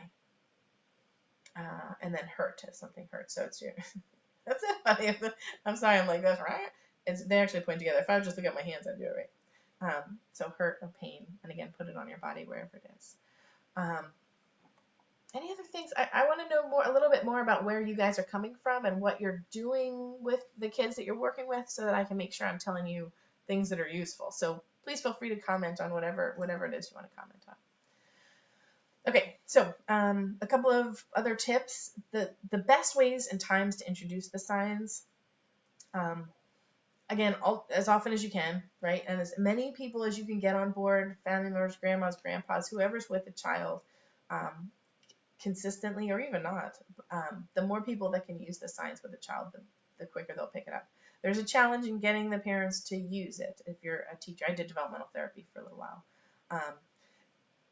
So just, that is a challenge, but the more people you can get on board, the quicker the child's going to learn it, the easier it's going to be for them. Exactly. So someone said I've used hurt for when friends hurt each other, they slap or hit. Is that the same? Yes, exactly. So you can say, oh, they got hurt, right? Right. So if you see somebody else fell down and bonked their head, or if somebody else is slapping somebody else or whatever, you can say, oh, that hurts them. So if one kid slapped another kid, you could say to the slapper, on the slappee, that hurt them, right? So you can sign hurt on the one who's been slapped or whatever, right? The one who's hurt, they got hurt, or at least toward them. Because a lot of times if you're talking with a kid over here and somebody gets hurt over there, somebody's dealing with it, but you can say, oh, yeah, they got hurt. You can just sign like that. So yes, it is the same thing. And how do you teach help? So the sign for help is a fist with a your palm underneath that fist and you give it a boost. That's a sign for help. Technically, the movement matters too. If I'm moving it towards you, I'm offering you help. If I'm pulling it towards myself, I'm requesting help. So how you introduce that sign, so my nephew was a headbanger and a biter. So the headbanging really came in when he was frustrated with something. So if he was trying to open a container or get his little guy out of the thing or whatever, and he was having a hard time, he would just whack himself in the head. So we don't want this, right? This is not what we want. So we taught him the sign for help. So we'd get between, when we see him start to get frustrated, we'd get between him and the thing that he was feeling frustrated with, and we'd say, help. Do you need some help? Let me help you. We'd help him do the thing. And then eventually, after he saw that many times in a row, he'd get frustrated, and then he'd turn around and go, ha, ha. So help. Or if they're working on something and they're having a hard time, whatever it is they need help with, or whatever it is that you do to help them. So like if you're helping them tie their shoes, or you're helping them get something unstuck from under the couch, or whatever it is, you can, before you help them, sign help, and then get it for them, and then you can sign help again. So they'll eventually make that connection. When you help them, they'll associate it with that sign. Okay, does that make sense? I very did that one. Okay, so 3 ideal times to introduce signs. One is that expressive gaze we talked about. So like if you give them a couple Cheerios or whatever, and they're like moaning and groaning at you and reaching forward, that's called an expressive gaze. They're already expressing themselves. Now you just have to give them the sign for whatever it is. So yeah, if you blow bubbles and they're looking at you like, come on, I need to blow more bubbles. Oh, you want more bubbles? That's a perfect time to introduce a sign, because they're often looking at you trying to communicate or express themselves. Another one is a chance mutual gaze. You're just sitting there playing on the floor and you happen to pick up a book and you show them the sign for book, right? So palms together and then open for book. Let me see, I have some things up here I can see.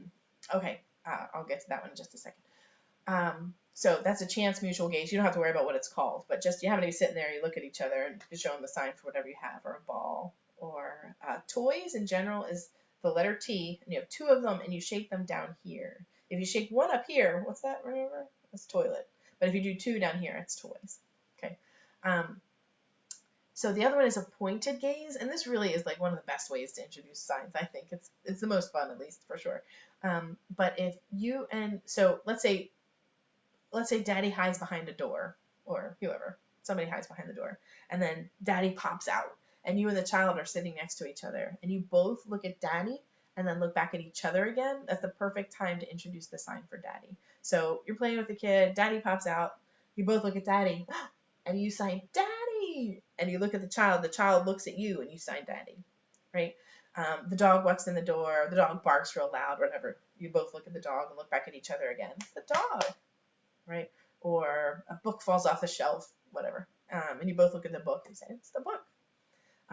Another good way to sort of set that up is to take a blanket and stick anything you got under the blanket. So you're putting a ball under the blanket, you're putting a truck. This is a sign for truck. There are many signs for truck. This is the one that I use. There's truck, there's truck, there's truck. I use truck like this. Okay. So you put a truck under the blanket and you say, where's the truck? So where is a pointer finger back and forth? It looks like, but it's not. It's where could it be? It's like a little, I imagine the Microsoft little, what's it called? Magnifying glass. So where could it be? It's somewhere around here. Where's the, what did I say, truck? So you hide the ball under the truck, or under the blanket, or the truck under the blanket, or whatever. Let the child watch you put it under the blanket. And depending on their age, you could also be working on object permanence when you do this sort of thing. But you put an object under a blanket and you say, where's the whatever ball? Where are your shoes? Whatever you want to teach them the sign for, stick it under a blanket and then pull it out, because they're going to look at the thing that you just pulled out and then they'll look at you. And that's the perfect time to introduce the sign for the thing that you just brought out. So I had a friend who said, she sent me a message and said, I'm so excited about the blanket thing. I bring the blanket to lunch. And we put everything under the blanket and we pull the blanket out. She said, that's really how I think my kid learned a lot of the signs. So, okay, so expressive gaze, they're expressing themselves. Give them a sign, right? Show them the sign for whatever it is that they want, if you know it. Chance mutual gaze, you just happen to look, be playing together, look at each other, show them that sign. A pointed gaze is when you pull something out of something, or somebody pops out from somewhere else, and you both look at the thing and then look back at each other again. That's the perfect time to introduce the sign for whatever just popped out. the blanket or behind the door. Okay. So how do you teach upset? So upset is, this is upset. It's kind of more like an upset stomach, right? My tummy's turned. So upset. You could also do sad. Sorry, this is crying. So you can say they're crying. He must be sad. Or grumpy. Or angry. If you do just one hand, it's mad. If you do two hands, it's angry. This is grumpy. This is upset. So you could use it for that. But I would use this probably more like my stomach's upset. But I think people also use it for I'm just upset in general. Okay. Keep asking the questions, please. Okay, what else we got? I'm gonna do some more safety signs. So safe is crossed arms like this. Safe, not up here because this is love, right? But out from your body. Safe. So stop is a really great sign. It's really handy. You can make it as emphatic as you need to make it, right? Without hurting the child, which is handy. You can be frustrated and not hurt anybody. We did hurt. So funny. I need to do flip my mirror view or whatever because it's throwing me off. Help. We talked about that one. Help. And again, I'm offering to help and I'm requesting help, but don't stress about that. You could just sign help. And again, getting between them and the thing when they seem frustrated, showing them the sign for help. The more often you can do that, the quicker they'll make the connection between the sign and needing help and be able to express that. Pay attention. So like, eyes up here, come on, look at me. Pay attention, get your attention this way. Or to the floor, not to the floor. I just saw my dog falling off her bed in the background. Pay attention to your work. Pay attention to whoever's talking, whatever it is. Gentle. So gentle is just like a pet. So gentle touches. So if they're working together and they're whacking each other, you say, oh, it's gentle touches. Okay. Wait is a really good sign. So if you take your wiggly fingers and move them in a circle, I don't know if you can see this. Wait. Wait. So it's a great sign. Like they're waiting to wash their hands or they're waiting to whatever. They're waiting for their food, whatever it is. Wait is a really good sign. If they're signing it, it's getting them moving, and that's really helpful too. So they can sign it while they're waiting. Slow is like you go up your arm, slow. If they're starting to run around, you tell them to go slow. Or if it's time to go fast, you tell them fast. So it's fast as like you're pulling triggers. Essentially, that's what all like I'm shooting them, is what the 3-year-olds say. Sort of, I guess, but fast is like this, fast, like reins of a horse on a no horse, fast. Sit. I think we did that one. Stand. If you want them to stand, it's like 2 feet on your palm. If you jump them up and down, that's jump. If you wiggle them back and forth, that's dance. So stand, jump, dance. Not that those are safety signs, I guess, unless you're doing the safety dance. That's different. Okay. Yes is a fist, and you nod it, like in our song. And then no is 2 fingers. Can you see them? No is like this, 2 fingers, like zip it. No. It's like an N and an O sort of mushed together. No. Hot. So a bent 5 to your mouth, and you pull it away. Hot. Cold. It's like burr, you feel cold. Safe. We did that one. Or it's not safe. Or you can just shake your head. It's not safe. That's okay too. Careful is 2 K's, and you put them on top of yourself, like on top of each other. Careful. So let's go over those again. So we have stop. And again, when they're in the middle of something they're not supposed to be doing, sometimes you have to like stop the thing and then tell them stop. If they're running into the street or they're hitting a friend, stop them and then sign stop. Hurt, again, if you are hurt, you can put it on your body wherever you're hurting. If somebody else is hurt, you can show the kid that somebody else is hurt. You can ask for help, or they can ask for help. Again, between them and the thing, show them the sign, whatever they're getting frustrated with, show them the sign for help. Pay attention. Gentle is like a pet. Gentle touches. Wait. Wiggly fingers in a little bit of a circle. Wait. Gotta go slow. Or now you can go fast. Where do we go? Sit. Stand. Jump. Dance. Yes. No. Hot. the best way to introduce hot, I would take a washcloth and I'd dip it into the water and it would be cold. And I'd hand it to my daughter and I'd be like, it's cold. Or if we were in the grocery store, I'd give her the frozen veggies. Or if we were, at the what's it called, the rotisserie chicken, I'd say that's hot. I'd hand her the freezer vegetables and I'd say it's cold.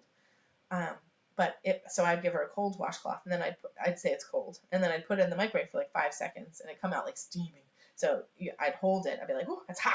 It's hot. And then I'd wait a second and I'd put it up to my cheek and I'd be like, oh, it's warm. So warm is like your warm breath coming out of your mouth. Warm. So then I'd hand it to her. I'd say, oh, it's warm. And I'd give it to her to like wash her face off. Okay. Where are we? Safe, or it's not safe, or not safe. And then careful. Those are good safety signs. Okay, so just more information. There's like what they call 6 stages of signing. The first one is amusement. Oh, I'm being silly. This is funny. Mommy's, or whoever the adult is wiggling their hands around, and this is funny. So that's what it'll be at first. And then it turns into, hey, wait a minute. When she does this, I get milk. So they'll understand the sign before they'll be able to do it. So you sign milk and they look over at the bottle, or you sign ball and they look over at the ball, or something like that. So they'll understand the sign before they'll be able to sign it back. And then they'll make attempts and imitations. So they'll practice in and out of context. They're playing with their hands. They're moving their hands around a lot more, right? And then they'll have their first sign. So it might be milk, or it might be more, right? And it may be sporadic. They'll like have it a day and then not have it a couple days and then have it another day and then not have it a couple days. But they'll be trying to make their first signs. And sometimes it's just the one thing, and sometimes they're just, trying lots of different things. And then oftentimes that one thing that they get, they'll use for everything. So some kids will do more and they'll just do more for everything. And you're like, I don't know what you want more of, kid. So sometimes that's tricky. That's why I suggest putting it with a concrete word so that they can make the connection between the two. Then, so if they have that one sign, but they're using it they're using it in the wrong context. So they're signing more diaper change, and they don't want more diaper changes. So you say, you want to be all done. I get it. So then their sign language will increase, right? They'll be using more signs. They'll point to stuff and like know that they can communicate with their hands. They'll start getting it right. They'll ask for milk when it's time for milk, and they'll say more when they want more. It'll start making sense. And then it's like this like signing eureka. They're like, I get it. So this is represented by that. I can request things. I can have a conversation even. And they may pick up signs after just seeing it one time. You'll be amazed what they'll remember, right? It happens so quickly, and sometimes it doesn't, and that's okay. So for some kids, it's going to take months and months of seeing the sign before they'll actually be able to do it. For some kids, again, this all depends on how consistently they're seeing the signs, their age, their cognitive development, their motor development, all of it. But eventually, if you stick to it and a bunch of people in their lives are sticking to it, then they will be able to get the signs, probably. All right, so playtime signs. So this is play. We know that one, right? We already did where. So if you're asking where's the ball or where's the truck, where's the dog? It's here. The sign for run is kind of a weird one too. So it's 2 L's. You point them forward, and you grab one thumb with your pointer finger, and you kind of bop it. They also say, the 3-year-olds will also say, like, I'm shooting her. But yeah, so that's run. It's kind of like fast, but together. Run. Walk. Game. It's time to play a game. Game is like this. Yes. So, sorry, just to go back for a second. So when using the sign for pay attention, be best for asking toddlers to listen. You can totally do that, like pay attention, yep. Or listen, you can do like this. So it's a thumb and 2 fingers with your thumb by your ear. Listen. That's fine too. Whichever one's easier for you. They're both, yes, totally acceptable. So game is 2 fists with the sort of top of your fists pointed together, thumbs up. Puzzle is those same 2 thumbs, except you're pushing the puzzle pieces in. Okay. Play, we know that one. Books, we talked about that one when you open the pages of a book.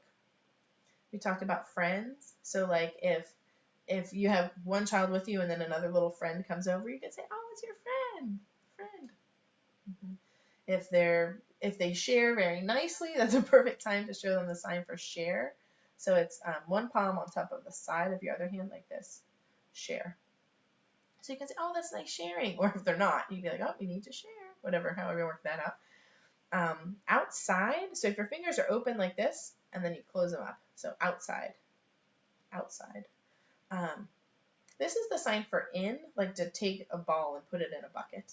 And this is the sign for out, so to take that ball out of the bucket. You can do the same thing for outside. That's totally fine. Some people will just will do outside like this, or to go out, even to go out on a date. Airplane, we talked about that one. So it's the I love you handshake. This is also how you sign I love you, right? It's the letter I, the letter L, and the letter Y all stuck together. So I love you. But if you take that I love you handshake and fly it through the sky, that's airplane. Okay. Little babies, not going to be able to do it. Even toddlers, they won't be able to do this. You probably can't do this till they're probably 2. Just fine motor skills wise. But they'll put a pointer finger up and do that. Or they'll go, Lalu. This is the cutest thing in the world. When my little daughter would say Lalu like that. Anyway, so got distracted. Reminiscing. She's 11. Okay. So airplane, bike. It's like this. Like you're riding a bike with your hands on the pedals. A bike. A boat. You just sort of make the shape of a boat. You see that okay? Boat. Mm-hmm. Train. 2 fingers, both palms down, and you rub them back and forth. Train. I think they're on the tracks. Throw, just like you're throwing. Throw a ball. Mm-hmm. And things can be big. In the deaf community, they go cha. That's so funny. I'm not sure why exactly, but that sound that is associated with big is cha. And little is like this. Little. Mm-hmm. So big and little or small. Jump, we did that one. Dance. Mm-hmm. Swing. So this is sit. If you're swinging on a swing, you go back and forth like this. Swing. If you're rocking, like in a rocking chair, it's just like sit, except you rock back and forth, as opposed to swinging that actually moves back and forth. Does that make sense? Music. So music and sing. Most people will just do this for music or song. If you want to talk about singing separately, you can do sing like this. But most people in the deaf community will just do this. And then again is a really good sign. So there's a difference between the sign for more and the sign for again, right? So if you're signing more, it's like I want more cookies, or more kisses, or more tickles, or more balls, or more singing, right? If you do again, it's I want that same song again, right? Or I want, so you can still do like tickles again, that'd be fine. But in terms of like a song, if I want more songs, I want more different songs. If I want that same song again, if you want to be able to distinguish, then that would be again. Okay. But yes, listen. If we're talking about other playtime things, listen. You could do pay attention if you want. Wait if they're waiting for their turn. Taking turns is a really good one. So if you take an L and you put it on your chest like this, that's my turn. If I put it towards the other person, it's your turn. If I'm talking to 2 kids over here, I'm going back and forth between them. That's take turns, right? So my turn, your turn.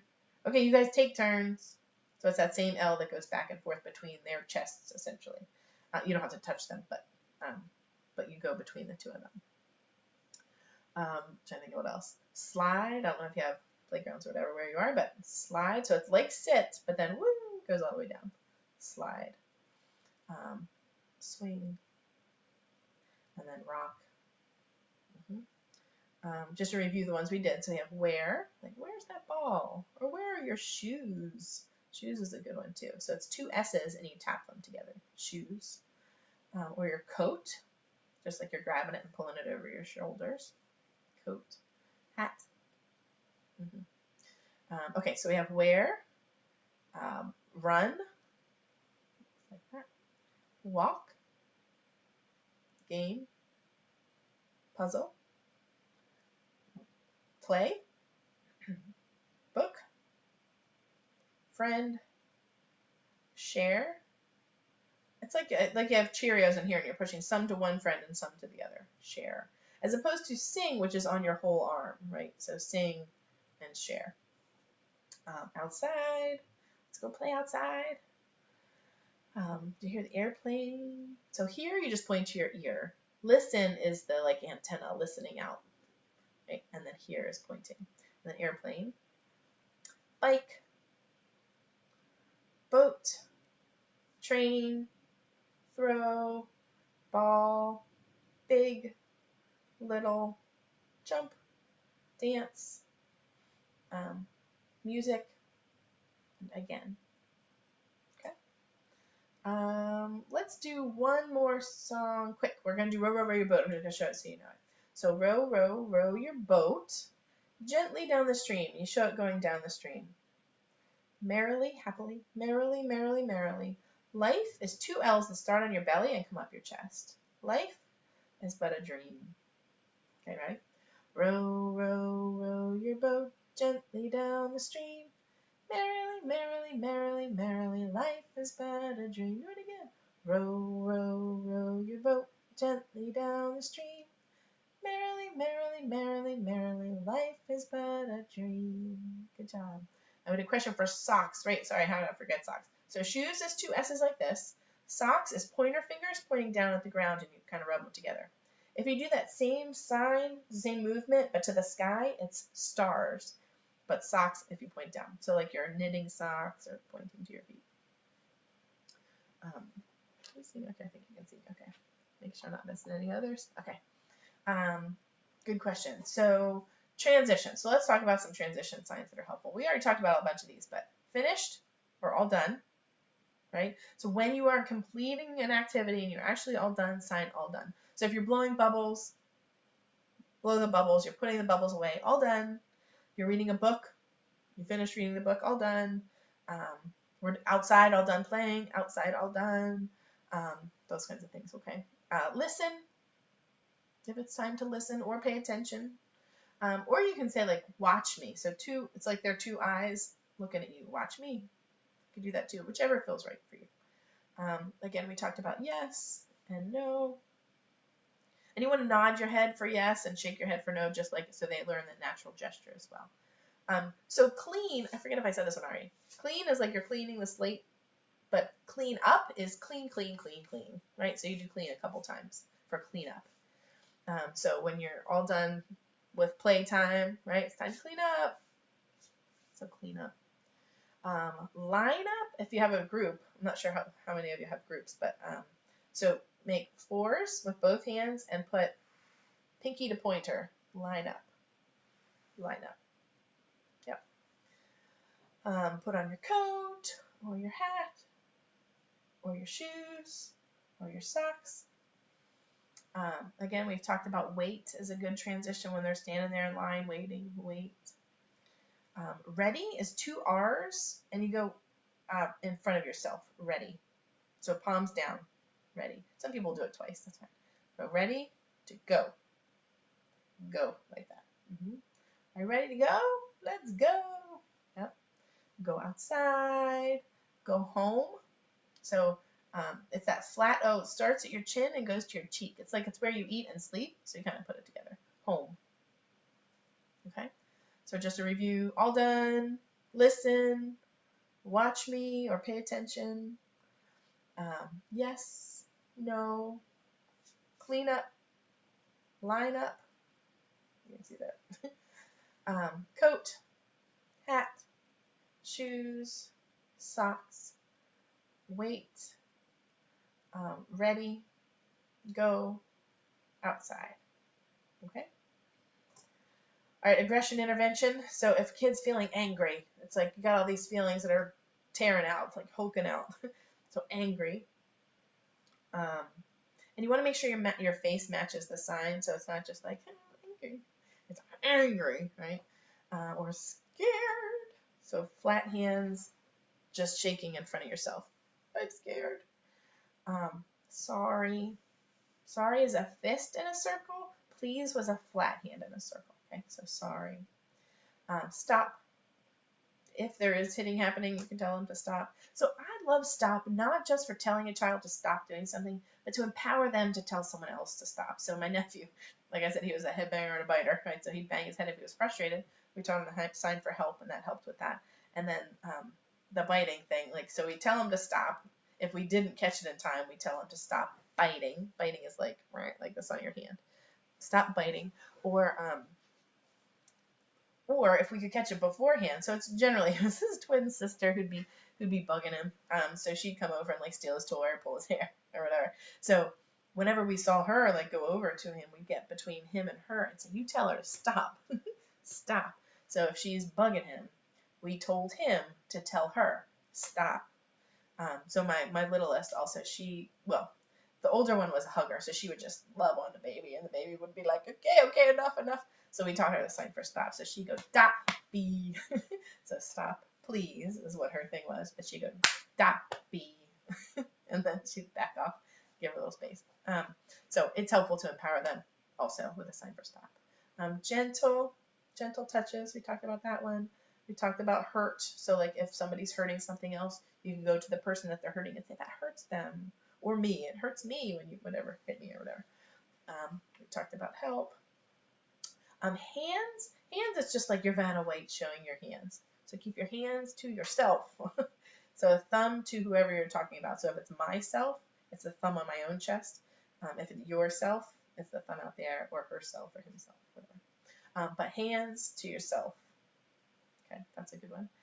And we did wait, and we did slow, we did share, we did please, and thank you.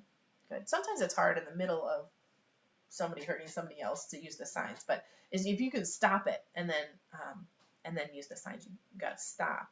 And hitting, you can like you're hitting your finger, or you can, if you want to say gentle touches, we use gentle touches here. That's good. Okay. All right. How are we doing? Any questions? Anybody? Please feel free to put them in there. All right. I'm gonna do a couple. I'm kind of gonna go through these kind of quickly, just because I'm not sure how much you'll use them. I might go a couple minutes after because I know I was all slow in the beginning there, getting myself together. Sorry.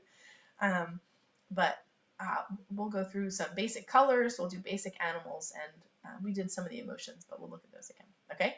So the colors, the signs for colors are like this. Actually, can you put in the comments the age of the children that you're working with, just so I have a clue?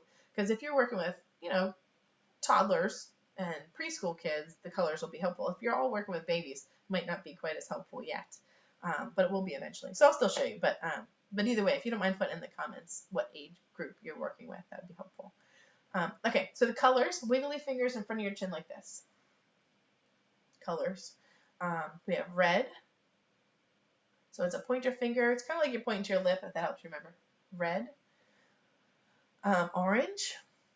Same movement as milk, but it's up on your chin, like you're squeezing an orange juice into your mouth from the orange, right? So orange. So it's the same as the fruit as well as the color.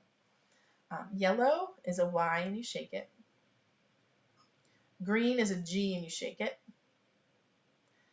Blue is a B and you shake it. So many of these are pretty easy. They make kind of sense. Purple is a P and you shake it. White, it's like you're pulling the color out of your shirt. White. So red, not quite the same. Pink is a P kind of near red, so it's your middle finger on your chin. Remember, if it's to your nose, it's P. 2P. If you're touching your middle finger on your chin with the letter P, like this, that's pink.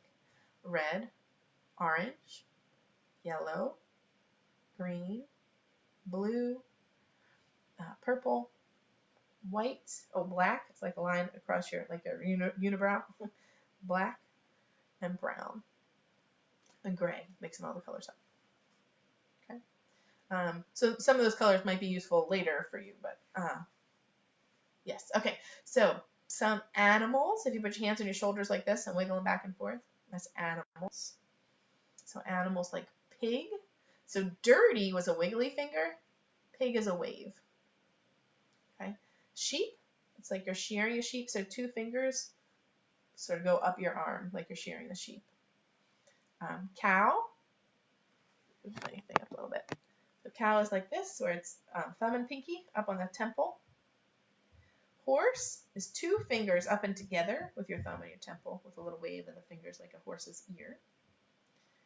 Duck is like this. I've also seen duck with 2 fingers. That's totally correct. It's just because both are correct, I do the 4 fingers because it's farther away from bird, which is just the 2 fingers, like your thumb and your pointer finger. So bird. Duck is all of them. Goose is actually 2 that pecks. It goes like this. Goose. They are a little peck. They peck a lot. So goose, bird, and duck.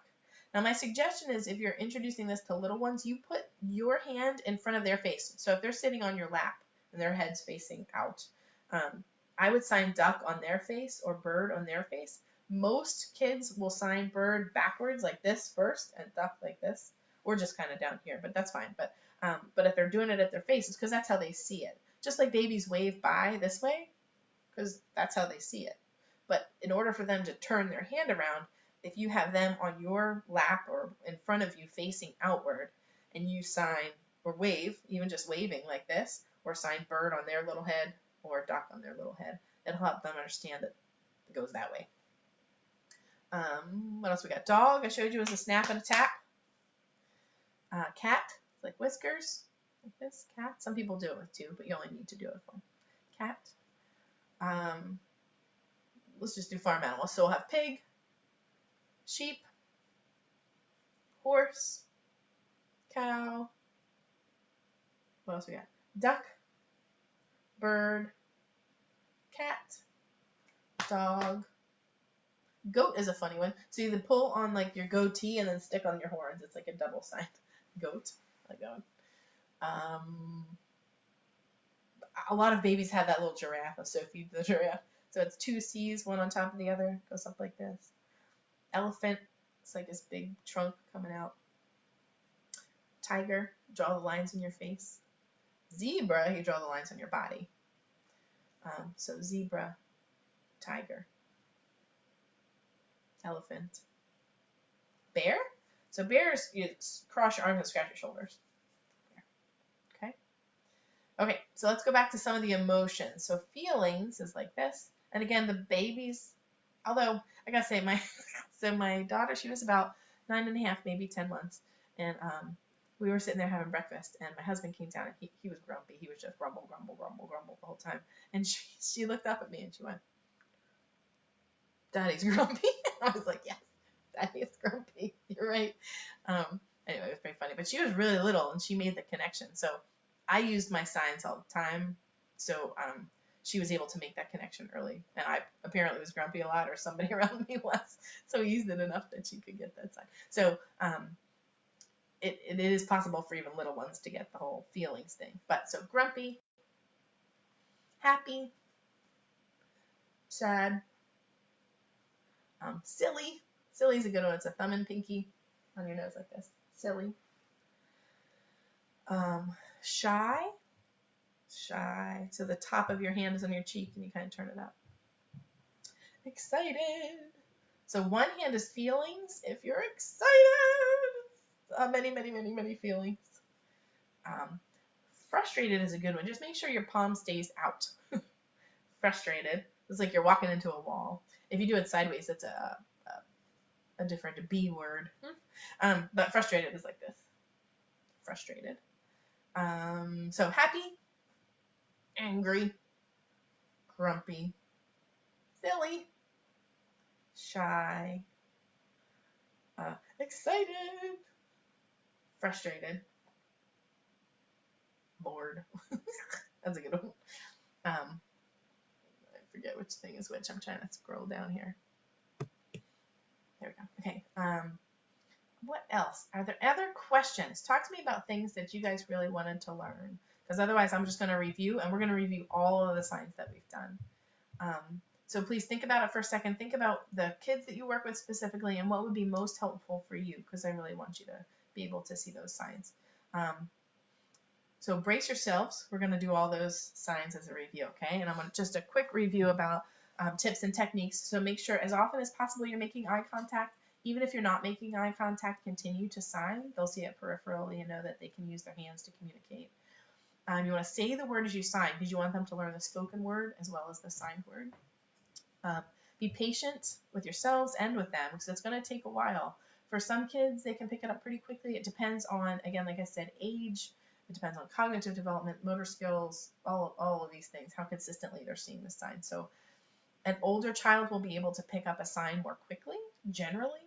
But if you've been signing, if you start earlier, they'll also pick it up more quickly. So it all depends on the children. But you want to be as repetitive, even when it feels silly. Repetitive. You want to do it again and again and again and again. Just like that's how kids learn, right? Through songs, books, all things. They want the same one again and again and again. That's how they're gonna learn it. And then consistency as often as possible. So every time you sit down to eat, get the families to sign eat. Every time you sit down to play, you sign play. Every time you're all done, you sign done. Again, done is a little more abstract, but if you do it consistently at the end of whatever activity you're doing, they'll make the connection that when she does this, we finish whatever we're doing. Okay. Be open to those approximations. So they're going to make, if this is horse, they're going to do this, and that's okay. It does not have to be perfect. It will, in the beginning, make it a little tricky to figure out what they're talking about sometimes. I was sitting there nursing my daughter once, and she sat up and she said, she went like this. No, she went like this. She went like that. And I was like, yeah, you're with mommy. That's right. It's a nice time. And she's looking at me like, what? She's like, no. And I was like, water? Because she kind of did water like that. I was like, you want water? And she's like, no. And I was like, truck? And she was like, yeah, truck. She just wanted to hold her truck while she was nursing. I was like, okay. So she held the truck. So sometimes you will have to, even when they do start signing, some of them look pretty similar coming from them. So you might have to deduce what's going on. But still, be open to those approximations and just give them the correct sign if you know it, if you can. Again, I'd suggest continue to model it correctly even when they make those approximations. When their motors catch up, they'll be able to do it. So for instance, my sister couldn't say the word truck. She substituted the F sound for the TR sound, right? So she'd see a truck coming down the street and she'd yell her version of truck. And my mom would be like, truck, it's truck, try it again, truck. And eventually, once my sister's motor skills caught up, she could say it correctly. So it's the same thing with signing. They're going to do it wrong, but just be open to those approximations and continue to model it correctly. And then using those signs in everyday life as often as possible to make it a natural and enjoyable process. It'll work much better that way. All right, ready? We're going to review. So I know we're pretty close to time here, but if you want to hang in with me for 5 more minutes, I will go through all these signs one more time in case you missed anything. All right, so mealtime, this is food or eat. More, cracker, it's like you're knocking on your elbow. Cheese, like you're squishing out the liquid. I don't know. Finished or all done. Finished. Some people will do all done like that. Some kids with autism will do all done just like that because they might stim here. So all done or all done. In the deaf community, they generally will do finished or all done like that. But that's also appropriate. So we did cracker. Oh, drink. Like water. Juice. Milk. Coffee. Don't forget that one. What else do we have? Other foods like cookies and apples. I'm trying to think of what are the most common. Oh, berries. Someone asked about berries. Please. Thank you. Full. Banana. You're peeling it. Orange, just like the color or the fruit. And then we went on to health stuff like change a diaper. You can see my diaper down here. Diaper, but it's on your hips like this. Diaper. Potty or toilet. Clean and dirty.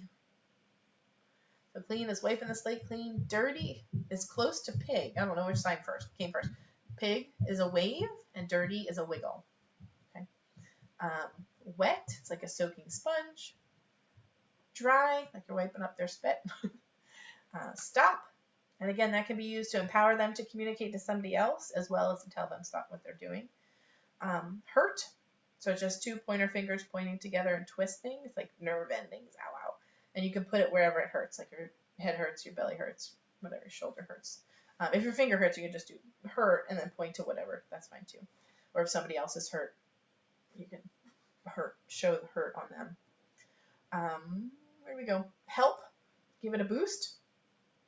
Help. So get between them and the thing and sign help. Sorry is a fist in a circle, as opposed to please, which is a flat hand in a circle. Thank you. Wait. Give them a couple of seconds of waiting in that transition time. Pay attention or listen. What was the other? Or watch me. So you can do like all eyes on me, or you can just do like this, watch me. Gentle touches. So gentle is just like you're petting your hand, and you can say gentle touches if you want. Share. It's like you're pushing Cheerios from one side to the other. Share. Yes. No. Slow. Fast. Hot. So it's like you're taking a bite out of something, but whoop, it's too hot. Cold, like you're freezing cold. And then warm, like your warm breath coming out of your mouth. Warm. Oh, and safe, or not safe, or not safe. Okay. And then some playtime signs. We got where. Like, where's the ball? So again, you can hide that ball underneath a blanket, or whatever, hide a toy, anything underneath a blanket, and then pull it out and say, oh, and the baby looks at the ball and then looks at you again. That's when you show them the sign for ball. And if you can hold the ball, I don't have a ball near me, but if you can hold the ball while you're showing them the sign for ball, that's ideal. So for instance, whoops. I'll show you one of my animals here. So some of the animals, if you can hold them while you're showing them, like the sign for alligator, right? Sign for alligators like this. Or, where is it? Oh, that goes what I got in here. Frog is a good one. Here's a cute little frog. Is that a frog or is that that's an alligator. Here's my frog. There's my frog. So frog is 2 fingers jumping out from your thumb like this. Frog like his little blue frog. But you want to be holding the thing near your face or near your sign while you're doing it. Okay? Tiger. You can hold the tiger and show them tiger. Or I would always like put it on my head and say tiger. So those are good ways to introduce those. Or again, if you're holding a ball, you're just signing ball. Or you're holding your water bottle and you're signing water or milk, whatever it is. Okay, so up and down. I don't know if they want to get picked up. But a natural gesture for up is like this, and that's fine. You don't have to correct it. But you can sign up or down. In and out. Play. Game. Book. Friend, like friends hugging. We did share. Outside. Airplane flying through the sky. Bike. Train.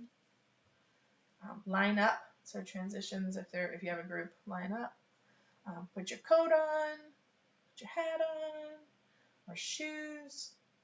Or socks. Ready is 2 R's, front of your body. Some people do it twice. Ready to go. Again. Coat. Jump. Somebody's asking about inside. So inside would be like this. So in and out, but again, outside is like this, but going inside would be the same. So go in. Go in to the class, if you want to say that. Or the house, whatever you're going into. But yeah, go inside. So at time, it's time to go in. That's how you could do that. Okay. We did coat, jump, dance. So this is sit, swing, ball, music, and then clean up. Clean, clean, clean. And then we had feelings like angry, scared, sorry, yes, no, stop, gentle or gentle touches, it hurts, help, hands to yourself, wait, we did these already, sorry, slow, share, please, thank you, colors, wiggly fingers in front of your chin, like red, orange, yellow, green, blue, purple, white, black, brown, gray, and then animals, pig, sheep, cow, horse, duck, bird, dog, it's a snap and a double tap, cat, and then some of their feelings like happy, sad, or silly, grumpy, shy, excited, frustrated. I think that was a quick review of all of that, but how are we feeling? Can I get some feedback here? Is there anybody has any other questions, any thoughts, anything they'd like to share, any experiences that you already have signing that you'd like to share with the group?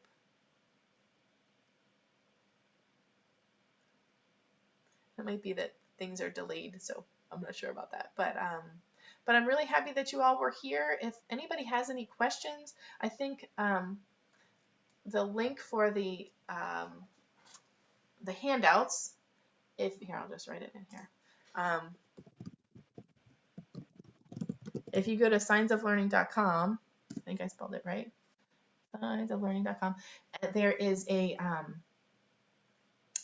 members only link. So if at the top it should say members only, maybe if you're on the phone it might have like one of those 3 lines that you can drop it down. If you go to members only and click on that, and then what did I say?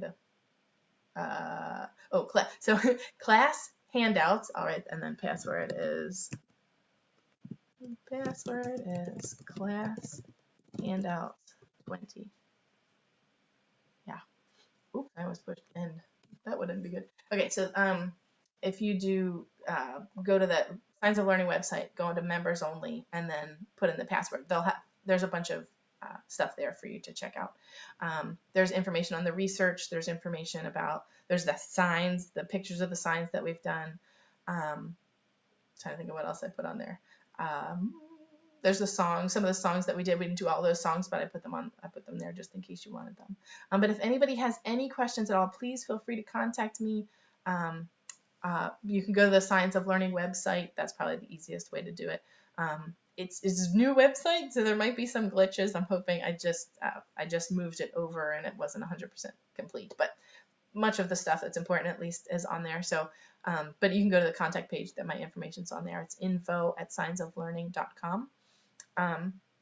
But again, if you have any questions, please feel free to ask them. Let me just make sure nobody wrote any questions in here.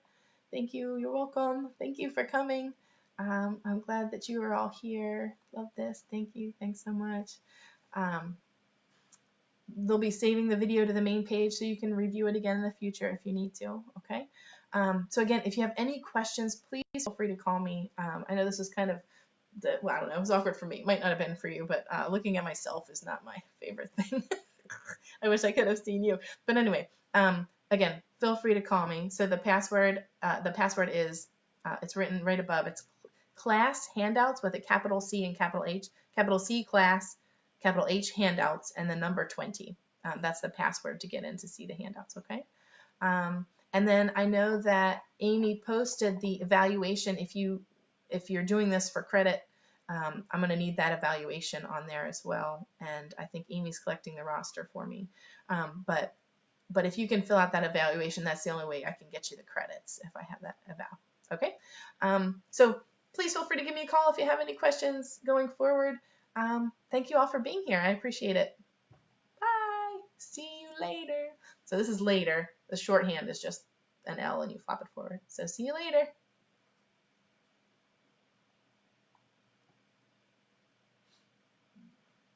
I'm going to stay on here for another minute just in case anybody has any questions. Okay. So, but if you need to leave, goodbye.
I'm not seeing the link for the evaluation.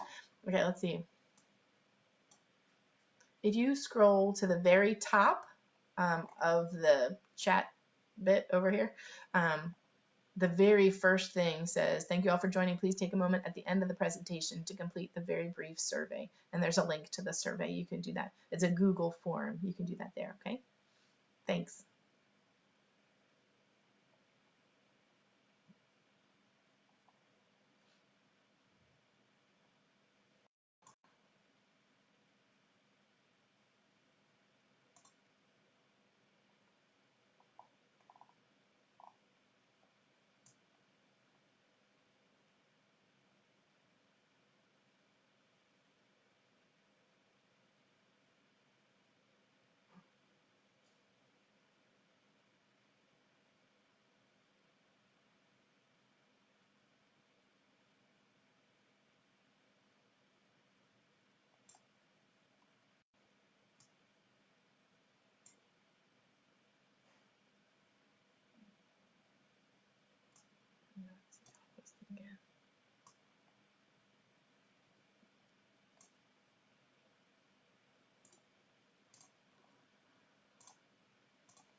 I'll post that again one more time down here at the bottom.